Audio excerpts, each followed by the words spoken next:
Salve, salve, rapaziada! Tudo certo? Tá no ar o nosso Quase Tudo Cast nesse sábado aqui no RS Play. O novo 524 da Claronet para todo o estado do Rio Grande do Sul. Quase Tudo Cast. Todos os sábados às 22 horas. Aquela resenha gostosa que vocês já estão acostumados. E hoje tenho a satisfação de receber um dos maiores mitos da internet. Para você que gosta de samba, de pagode, aqueles da antiga, os novas bandas, as antigas, eu duvido que tu nunca foi no YouTube e digitou Júnior Belo. E ele é o nosso convidado hoje aqui no Quase Tudo Cast. Pá!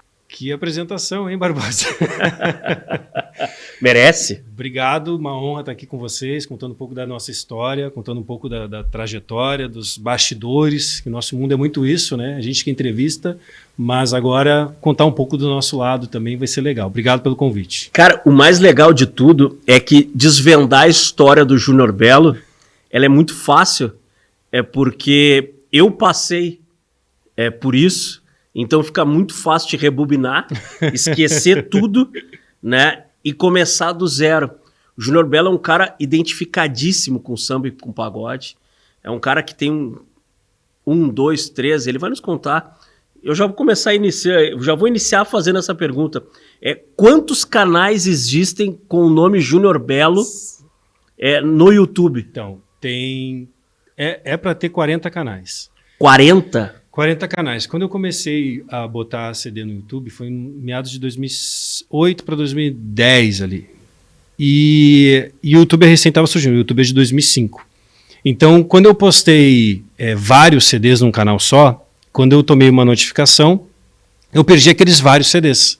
Tipo, tinha 75 mil inscritos no canal. É muita gente. Naquela época? Naquela época. 75. Naquela época é um fenômeno. Hoje tem uma galera fazendo um trabalho dedicado no YouTube e chegando a números expressivos. Mas naquela época... Era tudo muito novo, cara. E tipo, o que pegou legal assim foi, sim, os CDs antigos, mas também os ao vivos de rádio, né? A FM o Dia, Transcontinental, a própria Mania, não me lembro se fazia na época. Mas tinha o Semana Maluca, que se tu perdia, tu não via, tu não escutava.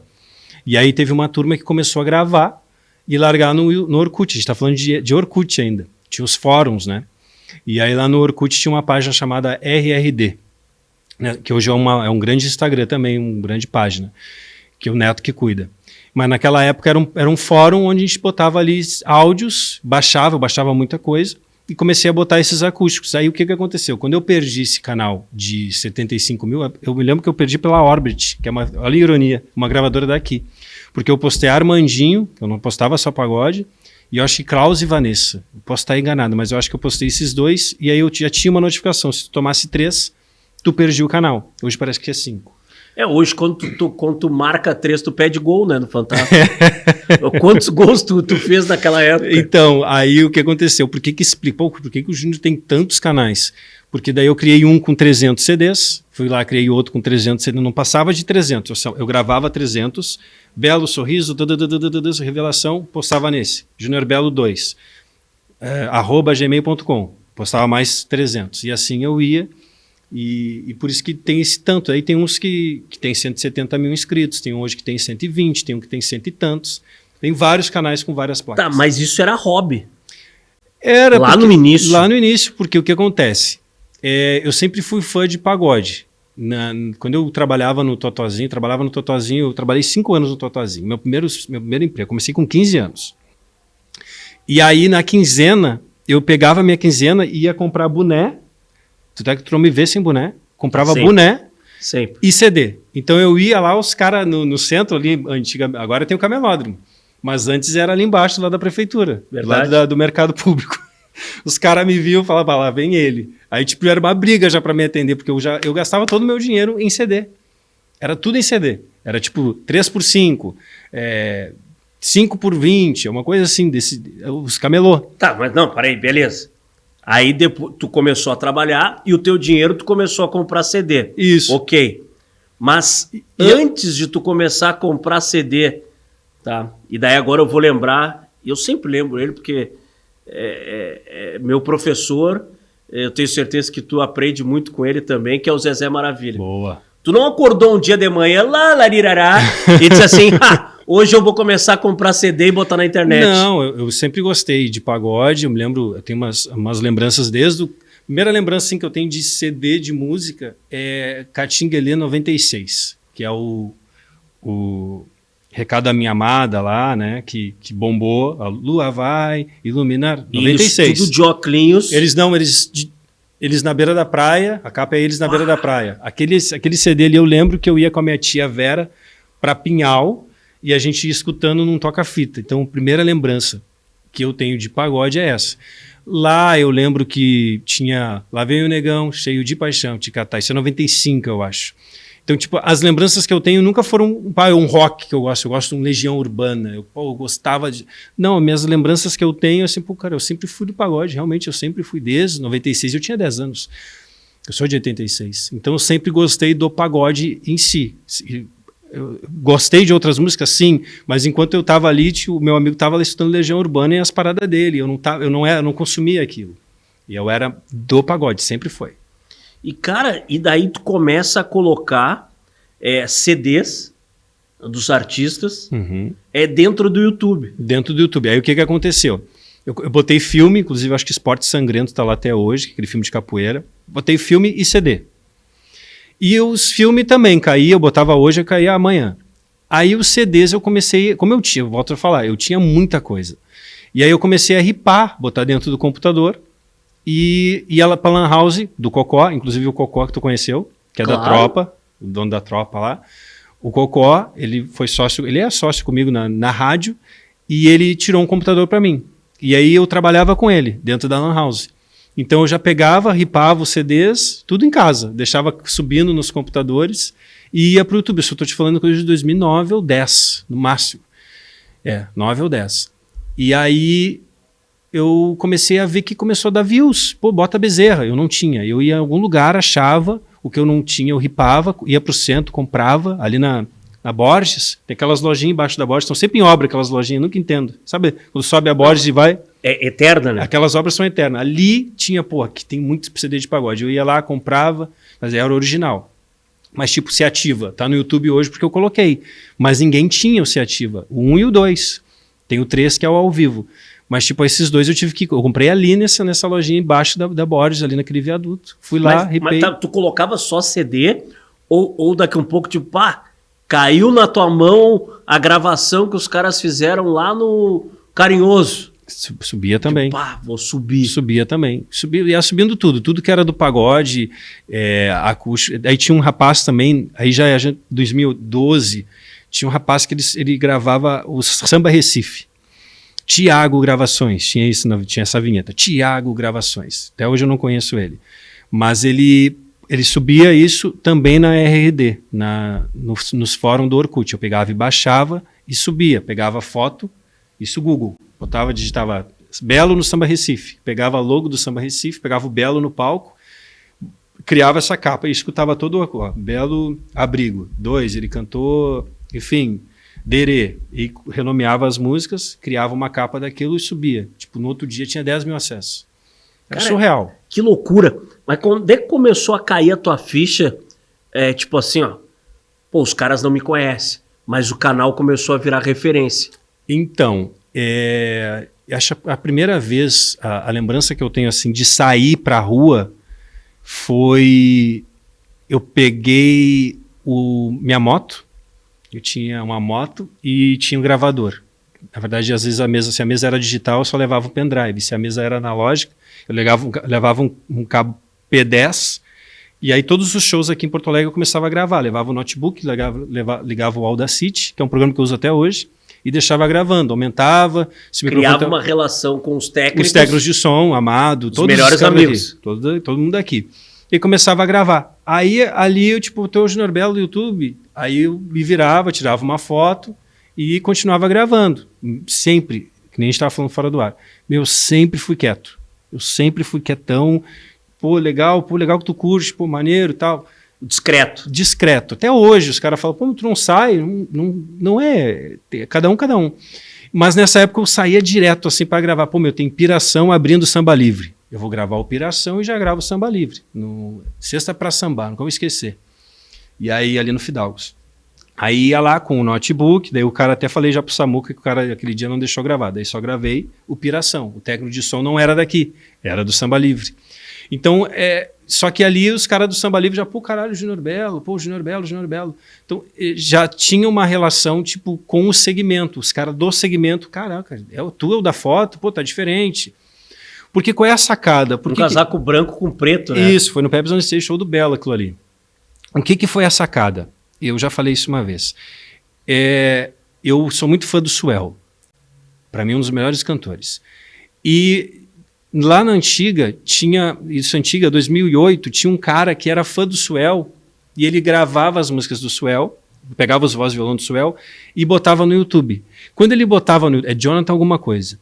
Quando ele botava no YouTube, ele botava uma foto dele sem camisa. Então, para te ouvir a música, tu tinha que ver ele ali. Ele botava ele nos 10 primeiros segundos. E eu peguei isso para mim. Eu falei, cara, eu vou fazer isso. Aí peguei uma foto minha. Então, os 10 primeiros segundos, tu botar Júnior Belo, revelação. 10 segundos vai ser a minha foto. Depois o resto é a capa. E isso pegou. Aí botei o J.R. Belo no canto direito, para as pessoas também entenderem um pouco do que era o meu canal. Eu sempre prezei por áudio bom. Eu sempre prezei por uma capa, como eu estou te falando, a descrição. Só que chegou uma hora que eu não consegui dar conta. Chegou uma hora, tipo, Alô Som... Enfim, Alô Som e Madureira. Tem esse áudio também. Tinha que ouvir todo, Alô Som, Quinto Segredo e não sei aonde. Ouvi todo, aí música, não sabia o nome daquela. Chegou uma hora que eu não vou conseguir fazer isso, senão eu não vou dar conta. Mas a foto eu sempre consegui colocar e o J.R. Belo no canto. Cara, tu sabe que isso é muito louco, porque lá no meu início, no rádio, e agora há pouco tu falou que tu é de 86, eu sou de 80. A primeira rádio foi uma rádio comunitária dentro da escola Padre Hells. Aí depois dali a faculdade, aí comecei a fazer futebol na LBV, Caraca. Legião da Boa Vontade, e de lá nós montamos um projeto de futebol na Rádio Metrô. Caramba. Tu conheceu o Metrô então? Eu trabalhei na Metrô. E lá foi a primeira FM a fazer futebol. Tanto é que o barulho foi tão grande que a RBS deu um jeito de comprar a nova Metrô. A Metrô, que depois passou a ser o dial que hoje é da Rádio Gaúcha. Exatamente. Porque, isso eu já falei em várias oportunidades, no dial tu consegue ajustar, né? Tu vai um pouquinho para cá, até chegar no... E o dial que era da Metrô é hoje o da Rádio Gaúcha. Por quê? Porque nós incomodamos no FM. Foi. E lá era Marco de Vargas, que é agora o cara esse do Rede, narrador de Grêmio, Chico Garcia, Fabiano Brasil, Fábio Almeida, Léo Oliveira. Pô, nós tínhamos um timaço lá. Eu costumo dizer que alguns deram certo, outros continuam aí tentando. Mas... E ali começou a minha identificação com o samba e pagode, porque conheci quem? Zezé Maravilha, a lenda. Que era o cara que começou a me levar. Até que um dia, não vou esquecer, Imperadores lotada, mas a antiga Imperadores. Que era maior. Que era o dobro. Muito maior. Lotada, muita gente. E era um evento com assinatura da Metrô. E os caras, olha só, vamos levar 2 da equipe de esportes para apresentar o projeto lá no palco da Imperadores. Caraca, vocês estão de sacanagem. E fui eu e o Fabiano Brasil. Que legal. E os caras apresentaram lá. E ali começou, eu digo, pô, é legal esse negócio. Gostei do clima. Aí, pô, comecei a me envolver com a galera do segmento, daí apareceu uma banda daqui, uma banda dali. Quando eu vi, eu tava fora do microfone e tava dentro da produção, né, de samba e pagode. E sempre escutei. Pô, Júnior Belo. Esse cara tem tudo lá. Quando tu quiser escutar alguma coisa, vai lá. Não, Júnior Belo. Eu ia. Já tava salvo já no YouTube ali, né? Não precisava digitar. Digitava Júnior Belo. No JR já vinha. Já vim. Até que um dia, cara, e eu não vou lembrar quem foi, disse assim, esse cara mora em Porto Alegre. Que mora em Porto Alegre, tá maluco? Esse cara mora em Porto Alegre. O cara tem O cara tem um canal no YouTube com músicas no interior do Rio, no interior de São Paulo, bandas que eu nunca ouvi falar na minha vida. Capaz que esse cara mora em Porto Alegre. Mora em Porto Alegre. E daí que eu comecei a descobrir a história do Júnior Belo. Cara, o meu início foi exatamente parecido com o do Condzilla, só que no funk. Só que o que o Condzilla fazia? O Condzilla, eu acho que ele parou, não sei se faz ainda. Ele gravava o clipe e pegava porcentagem. É isso. As pessoas não conseguem dividir isso. Eu não, eu era um fã, eu sou um fã, amante do pagode, que eu pegava os CDs e largava no YouTube sem autorização. Então tem no YouTube uma caixinha ali que tu tem que botar monetizar. Eu não monetizava, porque não era meu, era da EMI Music, da Som Livre, da Universal, era das gravadoras. Então, muita gente fala, pô, mas tu não tá rico? Não tô rico, porque não era meu o material. O material sempre foi das gravadoras, e as gravadoras demoraram acredito que o dono do Spotify hoje, não sei quem é, que deve ser uma agência grande, e o cara, pô, cara aí, ninguém vai comprar mais CD. Eu tenho lá em casa, até hoje, uma caixa cheia de CD do Ferrugem, que é de 2019. Em 2019, em 2020, quando vem a pandemia, é ali que acaba o CD, porque até 2019 se fazia CD ainda. Mas lá atrás, as gravadoras não estavam ligadas que não vai, esquece venda de CD. Então, muitas gravadoras tiraram meu canal de propósito, muitos artistas se incomodaram. Agora o Marcelinho Sem Compromisso, eu vi que tu falou do Marcelinho Sem Compromisso aqui com o Vitor Lima. Com o Vitor, porque eles têm uma relação, né? O Marcelinho pegou e falou, Júnior, bom te ver. Fui lá agora na casa do Salgado, fomos 3 meses atrás. Aí ele pegou, pô, eles queriam derrubar o teu canal. Eu falei, não, esse aí tu não mexe, deixa esse aí. Acho que tá com 2 milhões o CD do Sem Compromisso. Mas, tipo, não monetizei. Imagina, 2 milhões num CD, 5 milhões no outro. Quanto não rende? Só que eu não ganhava, porque não era meu. Se eu clicasse ali, e é o que eu te digo que eles demoraram para pegar, é que hoje, quando tu sobe uma música, 3 minutos depois ela cai. Talvez nem sobe. Esse conteúdo que tu está subindo pertence à gravadora tal. Só que lá atrás eles não estavam ligados nisso, era tudo muito novo. Pois é, claro que lá no início tu não tinha essa chegada com os artistas que tu tem hoje. Uhum. Né? Mas depois que eu pulei do microfone para a parte de produção e comecei a trabalhar com esses artistas todos aqui no Rio Grande do Sul, desde a época do De Jeito Novo, depois... aliás, antes do De Jeito Novo, a minha primeira banda, e, cara, eu acho que tem no teu canal, tá? Que é o Trato Feito. Tem. Tá? Que foi a primeira banda do Bigu, que hoje é tecladista, toco todas as bandas aqui no Rio Grande do Sul e tudo mais. Trato Feito, De Jeito Novo, Pura Cadência, e daí as coisas começaram a acontecer, tudo isso em paralelo na nova era, com os artistas nacionais. E muitos artistas, quando chegavam aqui no Rio Grande do Sul, eles perguntavam, pô, quem é esse cara? Legal. Pô, quem é o Júnior Belo? E eu acho que eu nunca te falei isso daí. Sabe? Então, tipo, e eu comentava com alguns assim, esse cara não tem a noção do tamanho. Já me falaram isso. Esse cara não tem noção do tamanho. E daí, claro que isso agora mais recente aqui, na gravação do DVD do Pagode A, e os guris disseram assim, pô, a gente pensou em ti no Júnior Belo juntos. Tem algum problema? Eu disse, cara, pergunta pra eles se tem problema, pra mim tá tudo certo. Foi demais, querido. E esse teu lado que tu falou do discreto, do tímido, a gente consegue ver na gravação, por exemplo. Eu muito mais, né... Solto, não sei, fugiu agora a expressão certa. E o Júnior Belo, o cara mais centrado, né?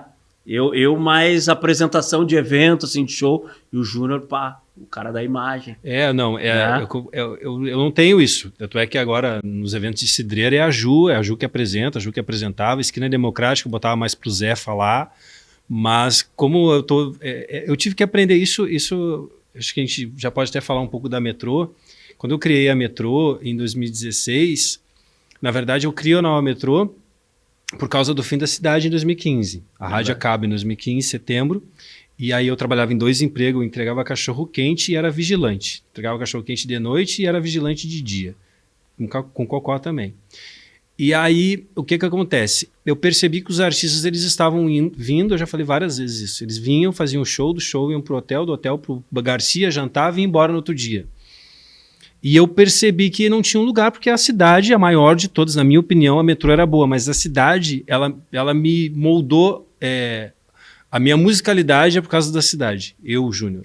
Eu gostava da metrô, sim, eu amava a metrô, até porque ela não tocava Abrigo do Bel, ela tocava Vício, ela tocava outra do CD, ela não era o mesmo, né?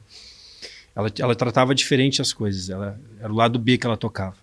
E oportunizava os grupos daqui do Sul. Que é o que me faz escutar a programação no aplicativo hoje. É, diferente.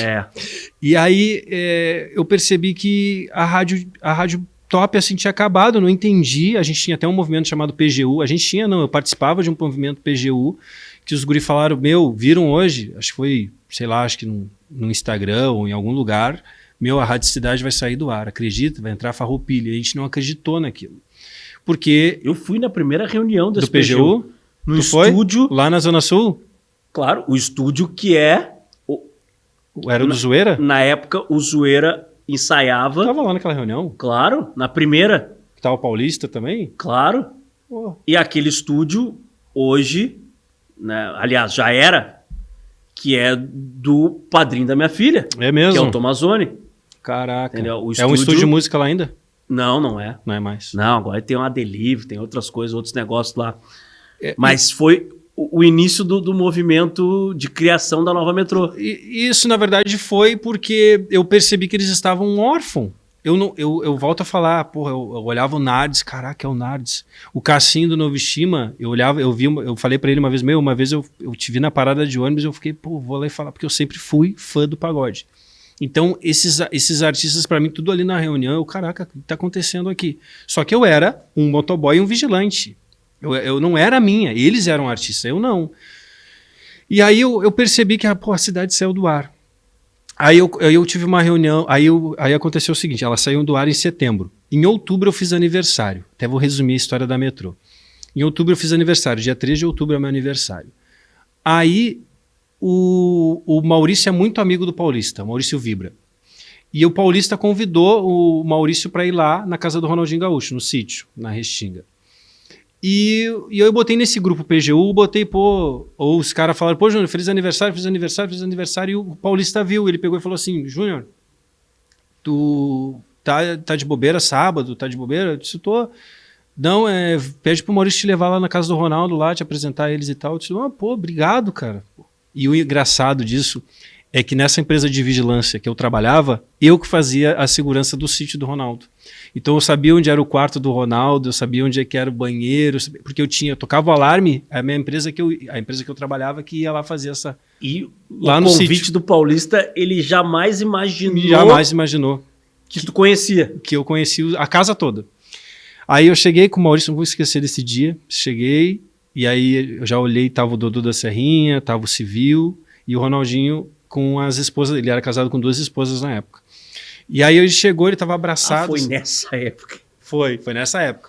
O Ronaldo é um fenômeno. E ele estava abraçado assim, e o Maurício apresenta assim, esse aqui é o Júnior Belo do YouTube. Ele, mano, obrigado, prazer estar aqui e tal. Ele pegou e falou Agora Perdeu, uma composição dele, essa música.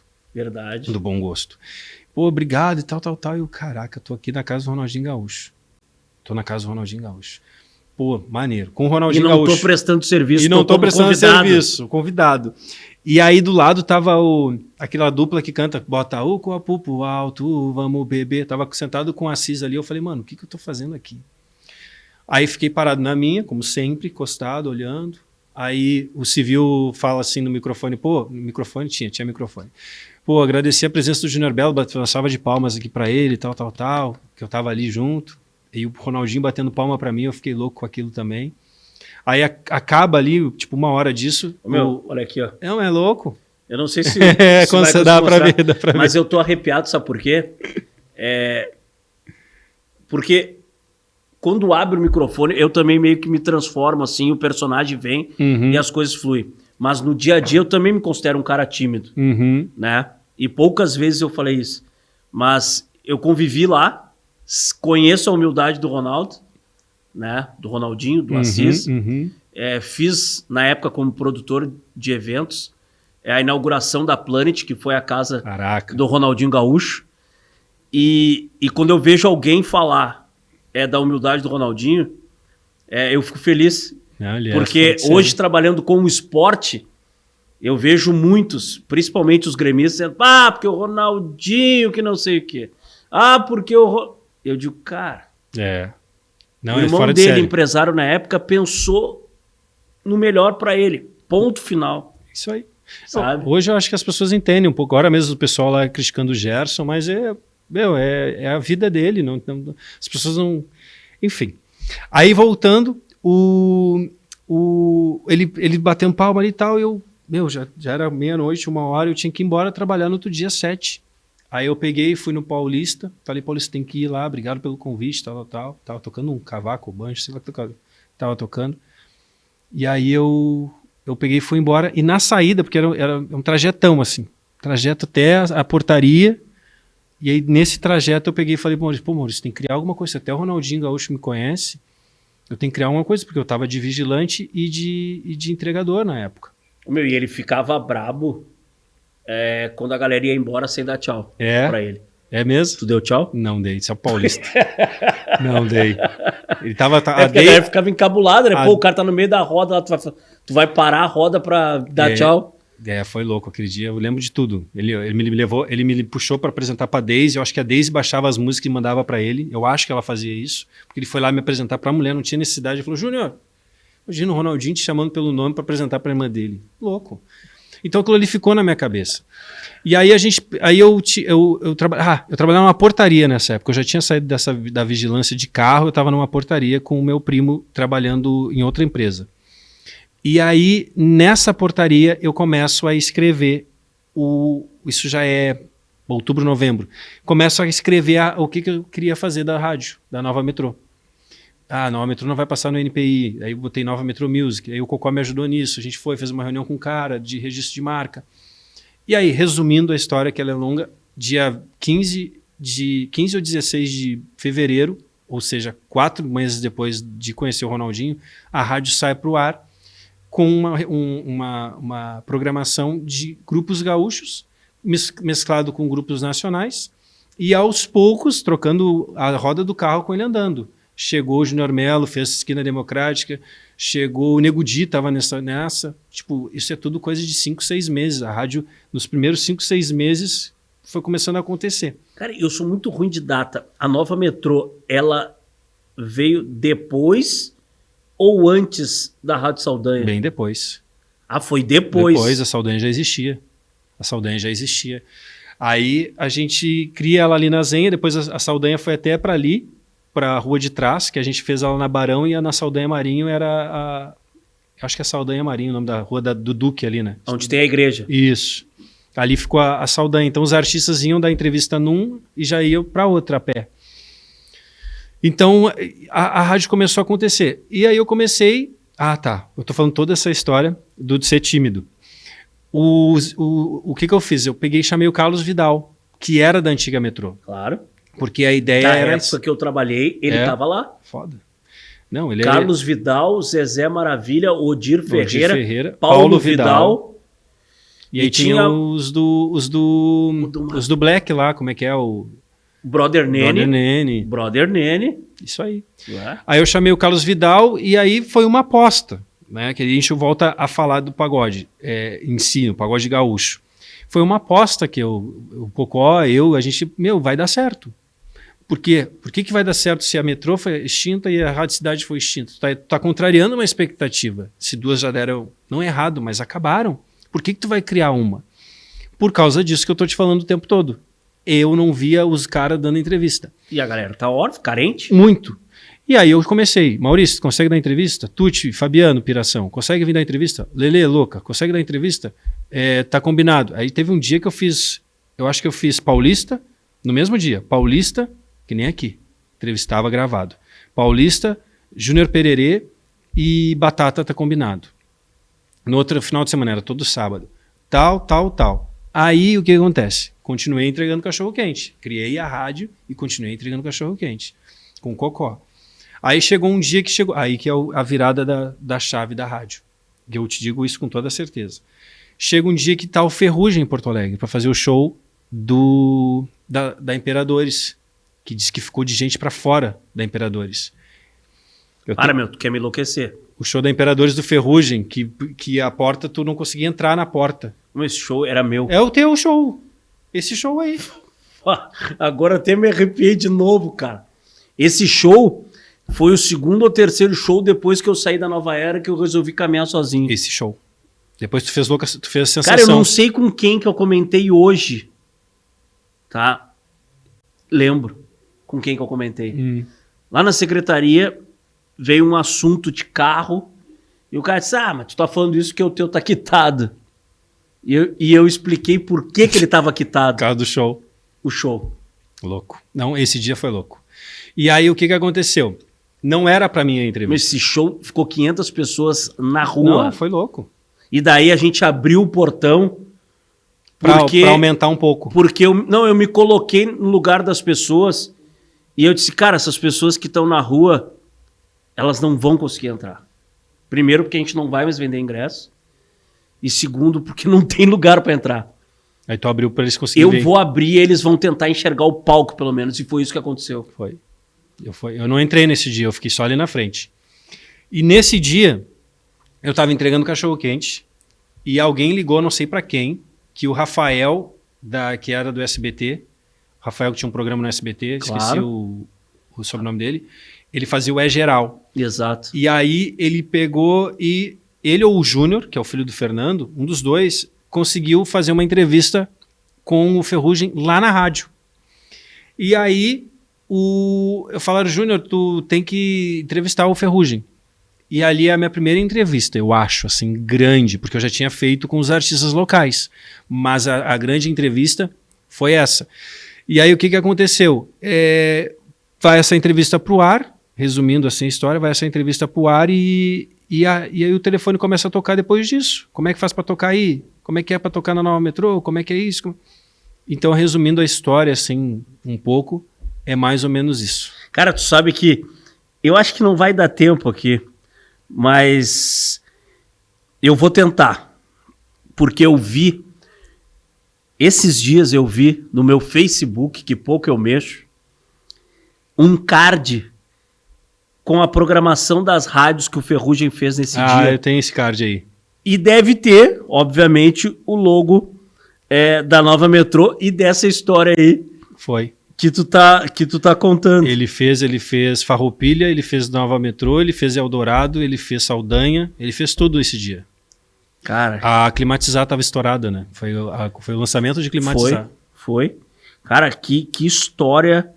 Que história fantástica, cara, porque tipo, nem tu lembrava que esse show era meu, não, e daí lembrava. Tu começou a contar o show do Ferrugem na Imperadores. Uhum. E o Tia tava junto. E alguém me disse, esses dias até, alguém me disse, cara, depois que o Ferrugem estourou, eu acho que tu foi o único que fez ele no Imperadores. Uhum. Depois foi só Império e Pepsi. Porque daí o negócio tomou uma proporção assim... É muito grande, assim. E, cara, esse show foi tão fantástico que de vez em quando eu jogo uns vídeos desse show na quinta-feira ali de TBT. Às vezes eu largo, assim. Mas, cara, é muito legal, assim, a gente conseguir voltar nas lembranças, cair nessas coincidências todas, assim.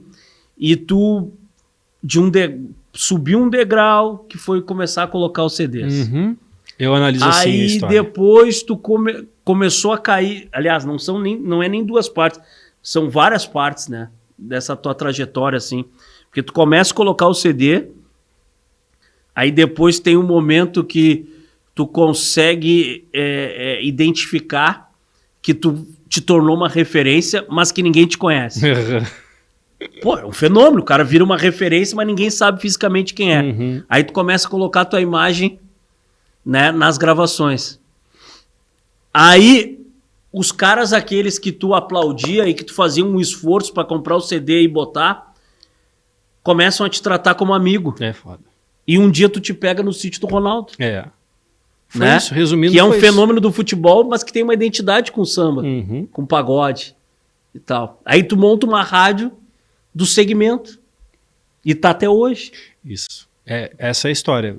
Resumindo, assim, é difícil, não é fácil. Não é. Cara, os primeiros anos assim foram bem complicados, mas eu acho que tudo vale a pena assim com dedicação, né? A gente tudo é um aprendizado e a tendência é crescer, a tendência é não parar, alcançar novos voos. Hoje a internet está aí, mas antigamente eu lembro de uma entrevista que a gente fez, a primeira live em Facebook foi com o Rodriguinho, a gente entrevistando o Rodriguinho, e aí do nada o Julinho do Conexão Maluca, lembra dele? Claro. Puxou o celular o e começou a fazer uma Julinho live. e a esposa. E a esposa, a Juliana. Sempre juntos. E ali, então, tipo, hoje live, o cara. Hoje é tudo muito novo, mas naquela época era tudo novidade, né? Mas é isso, cara. É muito louco, né? É muito louco. E daqui pra frente, o que tu tá pensando? O que pode vir em relação ao segmento? E que eu acho que lá na época que tu montou a Nova Metrô, é muito parecido o momento com que a gente vive hoje. Hoje a galera do samba e pagode, se tratando de mídia, de rádio, de entrevista, ela tá carente. Muito. Aqui, um dos grandes problemas é que eu fui para São Paulo agora, eu fui para São Paulo com uma cabeça, tudo, né? Tudo é a mesma coisa, tu vai fazer um workshop, alguma coisa, tu vai sair diferente. E foi diferente. Eu enxergo que aqui em Porto Alegre, a nossa dificuldade é não ter uma rádio e, ao mesmo tempo, a gente não ter espaço, né, para os grupos estarem tocando. Tu viveu todo o auge, tu viveu Chalaça, tu viveu Manara. Hoje a gente não tem. Hoje a gente tem a Lene na Bento, hoje a gente tem a Tropa na Zona Sul. E aí tu já começa a pensar, tem o Patrimônio, mas acaba às 11. Acaba às 11 o Patrimônio ainda? Meia-noite. Então, tipo, casa noturna, onde o artista consegue fazer 2 datas, porque se a casa fecha às 10 ou às 11, ele não consegue fazer 2 shows na noite. Não, isso é um problema. Tem uma mudança que ela acaba impactando na conduta profissional do artista, no meu modo de ver.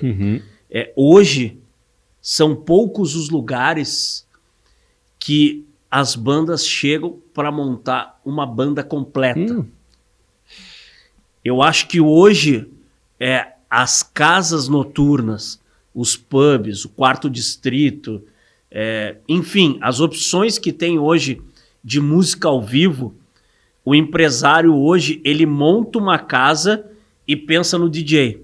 Quando ele vê que o DJ não vai dar conta e que ele precisa botar uma atração musical, e eu vou usar bem a linguagem que eu falo nas conversas com a galera desse segmento. Eles jogam um palco lá em qualquer canto e botam as bandas de pagode para tocar. Aí surgiu... Porque eu já vi alguns dos segmentos assim, não, porque agora o nosso formato é roda de samba. Cara, até pode ser que o teu formato hoje seja roda de samba, mas tu teve que te adequar às condições que estão te entregando. Porque o sonho de todo músico é ter uma banda atrás. O sonho de todo músico local é chegar num grande palco, né, com a estrutura que a gente vê os nacionais chegando. E hoje não tem condição. Exatamente. Não, cara, Porto Alegre a gente tem que ter cuidado de falar, mas é o que eu estava falando para ti fora dos bastidores, assim. A parada aqui não é cultural. Eu sinto falta disso. Eu fui agora para São Paulo, teve Péricles aberto ao público em Barueri. Quando que isso vai ter aqui? Péricles aberto ao público em Barueri. Teve Belo aberto ao público na Avenida Paulista. Então nós aqui, a gente não tem essa situação mais ampla. Eu enxergo assim dessa maneira. Então, tipo, para os grupos de pagode é ainda mais difícil, porque a música gaúcha é difícil. Né? A música gaúcha é difícil. Os nossos artistas saírem daqui. Tem o Vitor Clay, que eu acho que é um dos mais recentes, mas pensa depois, antes do Vitor Clay, acho que é Chimarruts 10, 15 anos atrás. Não sei, eu posso estar te falando uma bobagem, mas eu não consigo enxergar. Não saiu mais ninguém. Não sai. Então, para nós, a gente tem que pensar em si daqui, e aí quando a coisa ficar pesada, onde um artista de pagode tem um cachê a 3 mil, que é um valor, no meu ver, bom, não é qualquer casa que paga 3 mil aqui para um artista daqui.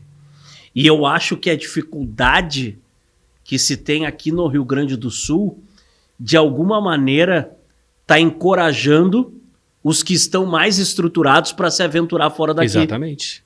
Vamos pegar o exemplo, conversou conosco aqui também, que é o Lima. Vitor Lima. Vitor Lima está fazendo. E ele tá começando a carreira dele de lá para cá. Exato. Ele toca fora e quando dá tempo toca aqui. Não, mas é que vai de encontro a isso. O Simon, tem que trazer ele aqui. Ele vai te dar uma puta visão. O Simon ele só faz corporativo. O grupo do Bola. Eu tô falando do Simon, o pessoal daqui a pouco não entende. O grupo do Bola é mais corporativo. Porque o que ele entrega Cara, de é pesado o estúdio aqui, eu e ele, né? Mas a gente tem espaço, né? De estrutura, de palco, de luz. Quem é que... Então, tipo, Porto Alegre, ela não tá preparada, não é isso. Só que, por tu ser daqui, eles... Ah, mas quem é tu? Tipo, tem um distrato. Eu já fui contratante, tu já foi contratante. Então a gente tem as mesmas visões. Assim como eu já cuidei de grupo, tu também já cuidou. Então a gente entende o que o contratante quer e a gente entende o que a banda quer. Só que é uma situação que eu volto a te falar. Se o PPCI do cara é até a 1 da manhã, até meia-noite, meia-noite e meia, 11h30, meia-noite, ele não consegue virar, ele não consegue, enfim, ter um bom giro, porque se tu vai num evento que, por exemplo, a gente estava falando de Pichote. Pô, o Pichote, o horário do palco do Pichote foi 10h30. Antes era 3 da manhã. Então tu tá girando a tua copa desde as 10 da noite até as 5 quando vai acabar o show. Aí tu consegue entregar duas coisas. Então eu enxergo às vezes pelo olhar do contratante. Eu até falei, Pichote no patrimônio? Eu fiquei, sério? Porque para mim o patrimônio era pequeno, no meu ver. É que foi no estacionamento. Então, exato. Então, tipo, eu tenho uma visão assim bem, não é bairrista. A minha visão é tipo, aqui é mais difícil. Eu consegui enxergar. Eu fui para São Paulo agora, eu vi grupo fazendo 6 shows por semana. Aqui é difícil isso acontecer. Eu sou muito suspeito para falar, porque tenho relação, né, com o pessoal da produtora, com os artistas e tudo mais. Mas quando eu vi o Louca Sedução, que é idealizador do nosso segmento aqui, é um dos primeiros, tocando por uma produtora num evento no Patrimônio, eu fiquei feliz. Te juro. Fiquei muito feliz. Porque a gente sabe que não é normal. Né? É mais a banda do momento, é os guri que vão levar a gente. E não. O Patrimônio bateu o pé e disse assim, não, o Louca vai tocar. O Louca que abre. E, pô, isso aí eu já acho que é uma evolução. Claro que é. Pra gente. Né? E a gente tem que, de alguma maneira, comemorar. Mas a galera precisa se estruturar também. E aqui nos bastidores a gente vinha falando sobre essa preocupação cultural, né, que tu, Júnior Belo, tem com isso, né? Cara, eu tô preocupado. Na verdade, essa volta para Porto Alegre, que eu estava em São Paulo, foi por esse grande motivo que a gente estava falando fora do ar, que é dar esse passo de estrutura com os grupos, né? E já vai começar aos poucos aí, já vou até começar a chamar uns amigos. Mas é isso, Barbosa. Eu quero te agradecer, de verdade. Já está chegando nossa hora? Não, tem mais tem um tempinho? É muita história, né? Cara, tu sabe que quando termina o bate-papo aqui, eu fico pensando, faltou tal coisa. Esqueci de tal coisa. Mas depois eu convido ele de novo e daí... Cara, sempre quando se fala de... E eu acho que as pessoas ficam surpresas porque... Aqui na RS Play também, eu apresento um programa de esportes, que é o segmento que eu tô. E daí, quando as pessoas me vê falando de cultura, de entretenimento, de produção, de samba, de pagode, às vezes rola assim um direct do tipo, eu não sabia que tu fazia isso também. E, cara, sempre falta tempo pra gente conversar sobre tudo. Né? Olha a coincidência que deu aqui. O surgimento da nova metrô foi num show que, que eu tava produzindo. Foi. Tu não lembra a data disso? Eu sempre me esqueço. Eu lembro que foi um dia 15. Mas não lembra se foi maio, junho? Eu acho que foi maio. É. Eu acho que foi fevereiro, março, abril, maio. 4 meses de rádio. Esses 4 meses que eu te digo que eu fiz as entrevistas, era programa Resenha do Samba o nome. E esse dia foi muito importante. Eu nunca vou esquecer porque é o Thier que tá junto. O Thier era só compositor nessa época ainda. Ele não tinha lançado ainda oficialmente o CD dele. Que tinha Porradão, que depois estoura. E ele passou o tempo todo lá na rádio, o Thier. E o Ferrugem estava nessa ascensão. Eu me lembro que o Ferrugem no Esquenta. Deu um puta movimento no Facebook. Agora tu me trouxe uma memória de algo que eu ia esquecer. E eu vinha na cabeça e eu disse, cara, eu preciso perguntar isso pra ele. Por que muitos artistas estouram a nível nacional, começando pelo Rio Grande do Sul, e nós aqui não conseguimos estourar ninguém pro Brasil?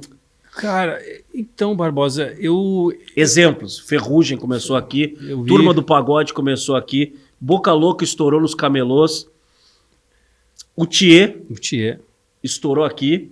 Eu acho que teria mais vários outros exemplos. Cara, aí, né? O que eu vou te falar? Eu enxergo assim, eu já falei isso pro Fabiano várias vezes, eu enxergo o Piração num nível semelhante aos de fora. Por isso que eu te volto a falar, a parada é meio que cultural, é uma coisa meio estranha. E os grupos de fora, hoje, eu enxergo que hoje, deixa eu pegar 3 exemplos para ti. O Ian, o Pagobinho e o próprio Gamadinho. O Gamadinho já desce aqui há 15 anos, ele desce em Porto Alegre. Desde que ele saiu do Estilo X. Só que tem um trabalho muito forte por trás, o Barbosa. Um trabalho de mídia, foi o PV que pegou ele, a música Extinto estourou, não sei se foi a Gica, até viu, não sei, ninguém sabe como é que Extinto estourou de vez, porque ela já estava tocando aqui, tocando lá, e aí a parada se transforma em algo surreal, onde ele não sai de São Paulo hoje, não sai de Porto Alegre, o Gamadinho virou um grande artista. Mas eu e tu, a gente já conhece o Gamadinho há muito tempo. Então, não é da noite para o dia a situação. Ele fez aqui uns 3, 4 shows aqui em Porto Alegre recentemente, e pelo que eu vi de vídeo, porque eu não fui, eu vi todos os lugares com bastante gente. Não, lotado. E agora o Pagobinho é um artista que todos os churrascos que eu vou estão ouvindo o Pagobinho. Por quê? Porque o Rosado, que é o mesmo empresário da Marvila, ele soube que Porto Alegre, ele sabe disso, Porto Alegre é um grande polo. Vamos mandar para lá. Rio a gente já domina. Tu já viu a agenda dele no Rio? É 30 shows. É tipo 1 por dia. Mas isso aí que tu tá falando se fazia lá na época da Nova Era, e eu vou te dar um exemplo. Turma do Pagode, São Prazer, Exalta Samba, Rodriguinho, Revelação. Eles eram do mesmo escritório. E a Nova Era representava aqui. A Inova? Inova. Nova Show. A Nova Era representava aqui, mas eles eram alguns eram da Inova lá, que era o empresário do Exalta. Do Fábio. Só que, cara, aqui internamente na Nova Era já se tinha um raciocínio de que para se manter essa parceria com o escritório, nós íamos ter que fazer algum grupo de lá que ninguém conhecia aqui. Uhum. E assim aconteceu. Por exemplo, a gente fez uma Imperadores uma vez com o grupo da melhor qualidade. Caraca. Que era o grupo do Cleverson Luiz. Que depois estourou. Uhum. Mas, tipo, tu vai me dizer que quando foi fechado o show, o Paulinho achava que é da gente? Claro que não. Uhum. Ele sabia que estava no script, tipo, esse vai dar prejuízo. O que aconteceu? Não deu. Mas estava no script que poderia dar. Mas era o tipo de trabalho que se tinha que se fazer para se manter as parcerias. Uhum. E é o que os caras estão lá de cima estão começando a fazer com o Rio Grande do Sul de novo. Exato. Ah, tá, tu quer o fulano de tal? Ok, mas de vez em quando tu precisa levar o Joãozinho aqui, ó. Uhum. Ah, mas o Joãozinho ninguém conhece. Pois é, tu precisa fazer o trabalho aí para os caras conhecer. Isso com o fim da Rádio Cidade e da própria Nova Era, ficou meio aberto. Eu enxerguei os divulgadores meio não perdido, mas era o Gonzaga, o Carlos, a Ângela. Apareceu um monte de pai. Isso. Né? Isso. Antes, os grupos lá de cima, eles tinham 2, 3 pais aqui no Rio Grande do Sul. Aí, com o fim da nova era, isso. O Rui da Rani foi um pouco pro rock. Isso. Que eu acho que ele tá mais ou menos nisso hoje. Né? Ele faz os Travessos, ele faz Belo, ele faz os mais clássicos, assim, né? Mas daí surgiu vários pais. Eu sou o pai do fulano de tal aqui no Rio Grande do Sul. Isso, hoje tem o Grupo Onda, né? O Grupo Onda hoje coordena a maioria deles, né? Suel, De Propósito, Menos é Mais, Dilcinho, tudo é o Grupo Onda.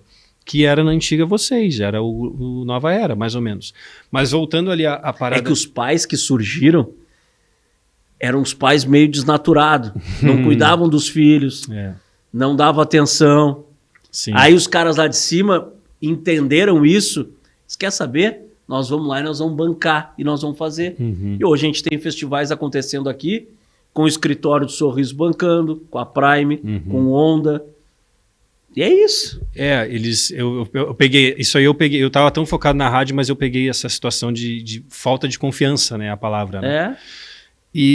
Mas voltando ali, cara, eu acho assim, o Vitor Lima tá fazendo uma situação corajosa, né, eu admiro muito isso, porque eu vi ele lá com a Patrícia Liberato, eu vi ele na Casa do Salgado, que é um puto evento, é o maior label hoje de São Paulo, é a Casa do Salgado, ele tava lá. O Zoeira, eu acredito que esteja ainda fazendo bastante interior. Eu não acompanhei assim tanto a rede, né? Eu vi que o Denilson está com o estúdio. Mas te falando dos artistas aqui, tem muito potencial, cara. Tem muito potencial. Só que é o que eu tô te dizendo. Eu já trabalhei com o Pata de Urso. Um grupo daqui, com o Juba, com o Filé. E eu não conseguia visualizar o crescimento. Eu não consegui visualizar o crescimento, porque eu volto a te falar, para te começar a almejar um cachê de 2,5, 3, tu vai ter que começar a pisar fora de Porto Alegre, porque as casas aqui, elas têm, não, eu não vou te pagar tanto, porque se o outro vem aqui por tanto, rola muito isso. Não sei se rolava na tua época, mas hoje rola, eu vou pagar tanto aqui.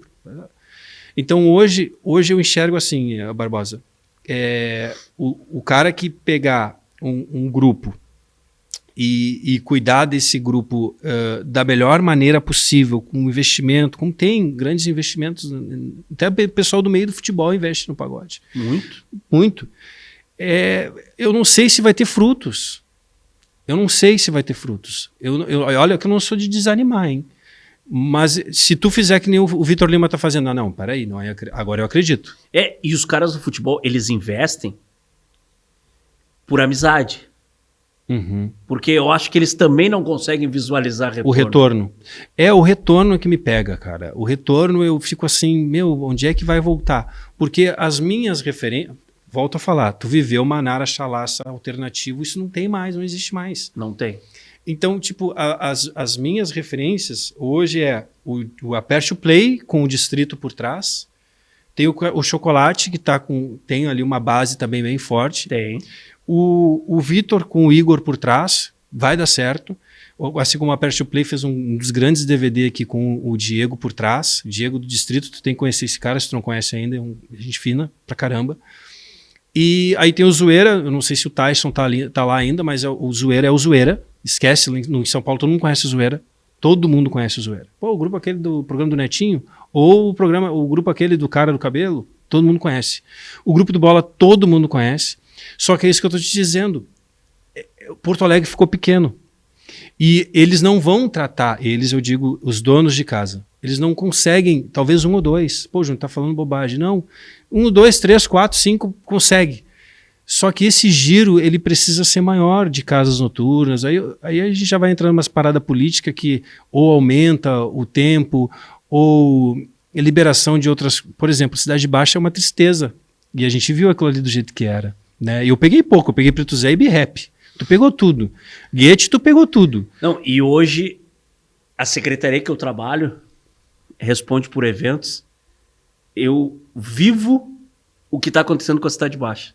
E me dá uma dor, assim. Não, louco. Me dá uma dor muito grande. Isso respinga nos artistas. Mas, cara, como eu te falei, o nosso tempo acaba sendo curto para tanta história. Muito. Mas antes da gente fechar, eu preciso te dizer uma coisa. Eu tenho certeza que quando essa resenha for para as redes sociais, divulgação, vídeo completo e tudo mais, o meu direct vai piscar 24 horas por dia de bandas querendo vir aqui bater um papo. E isso é reflexo da referência que tu, Júnior Belo, virou dentro do segmento. Coisa boa. E acho que a gente precisa de pessoas que pensem a mais. Eu não posso fazer samba e pagode por fazer. Eu preciso fazer samba e pagode para virar o meu sustento, para ser o orgulho da minha filha, para eu poder contar. Os caras me perguntam até hoje, como é que tu viveu do samba e pagode? Eu digo, cara, que eu procurava fazer tudo bem feito. Se fosse para fazer de qualquer jeito, eu não fazia.